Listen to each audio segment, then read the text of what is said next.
பேராசிரியர் அஸ்கோ பர்போல் அவர்கள், திரு என் ராமசுவாமி, மூன்றாவது டாக்டர் எஸ் ஸ்ரீனிவாசன், நாலாவது டாக்டர் சுகுமார் ராஜகோபாலன். ஒவ்வொருவருக்கும் 15 நிமிஷங்கள் தான் தாள் படிக்க நேரம் இருக்கும். 5 நிமிஷங்கள் கேள்விகள் கேட்கலாம். எந்த கேள்வியும் அரை நிமிஷத்திற்கு மேல் நீளமாக இருக்கக்கூடாது. ஆய்வுத்தாளை வாசிப்போர் 20 நிமிஷங்கள் எடுத்துக்கொண்டால் கேள்வி நேரம் இருக்காது.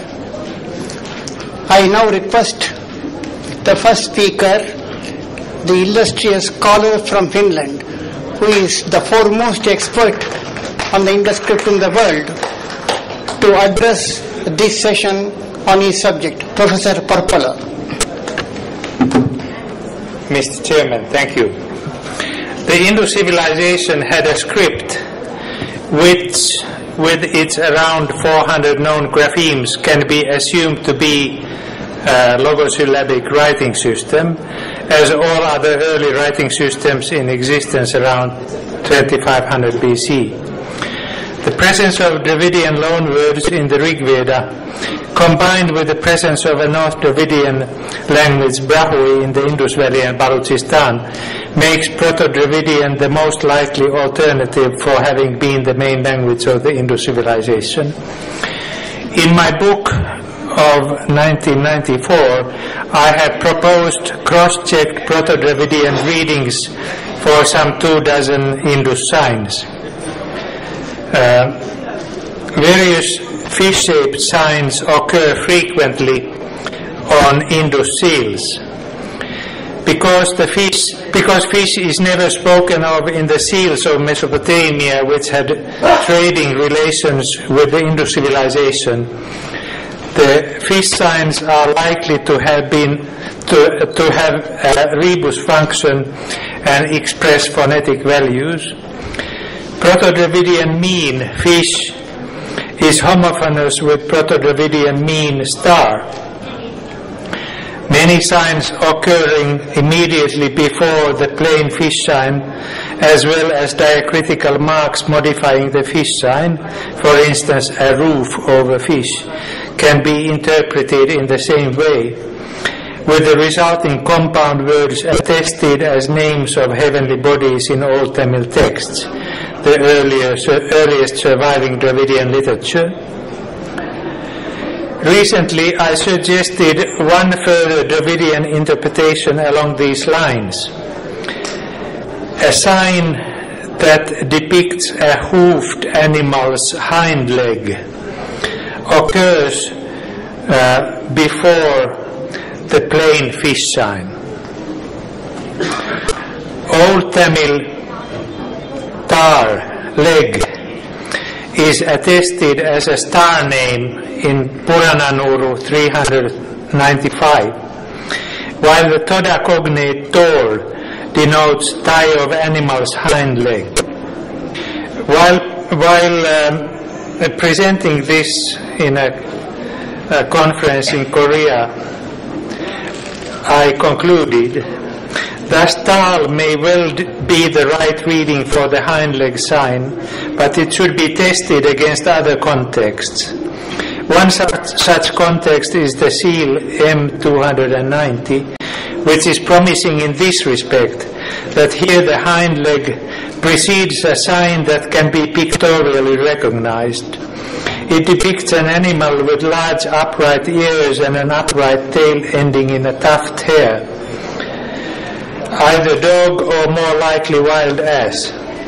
But in South Asia, the latter animal exists only in Kutch and Balochistan and is hardly mentioned in any old texts, Indo-Aryan, let alone Dravidian. This was my conclusion in October 2008. In spite of these pessimistic expectations, I wanted to see if this track would lead anywhere.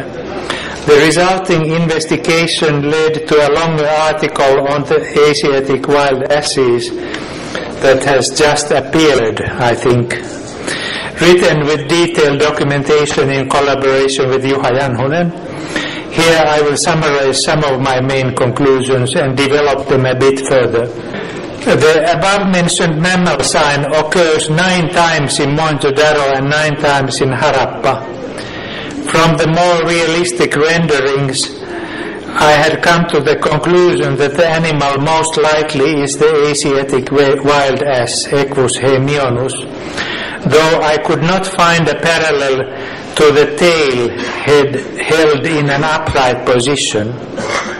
Richard Meadow, an authority in zooarchaeology whom I consulted, agreed with my identification and pointed to a photograph in Gertrude Helmut Denzau's book Wildesel, where the tail was erect. Around the same time, in spring 2009, the first Indus seal to have this animal as its iconographic motive was excavated at Kanmer in Kutch, next to the Little Ren of Kutch, which today is the only wild ass sanctuary in South Asia. In addition, 7 figurines of this equid had been dug at Mohenjo-daro. Bones of the wild ass have been identified in Balochistan, Sindh and Gujarat at several sites, from the earliest Neolithic levels down to the Harappan, late and post-Harappan times. Today, the wild ass is an endangered species. In antiquity, it must have been more common, but even then scarce beyond its natural habitat, the salt deserts. The domestic horse, Equus caballus, and the donkey, Equus asinus, on the other hand, are attested in bones and depictions for the first time in South Asia in post-Harappan times. From the second quarter of the second millennium onwards, first at Perak on the border of Balochistan and Sindh and in the Swat Valley. Some scholars have claimed that horse bones are to be found in some Harappan sites, especially in Gujarat. But critical scholars like Richard Meadow have pointed out that these are borderline cases where it is very difficult to say whether it is horse or wild ass, so they cannot be taken into consideration. We can conclude then that the Harappans knew the wild ass, the only native equid of South Asia, but they did not know the horse and the donkey. The wild ass lived in the whole area of the Indus civilization, but not east and south of Rajasthan and Gujarat.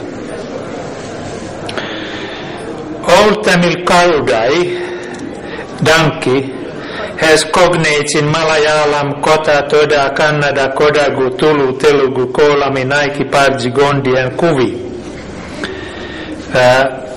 Bhadiraju Krishnamurti reconstructs Karudai for Proto-Dravidian and asserts that the Proto-Dravidian speakers knew the donkey.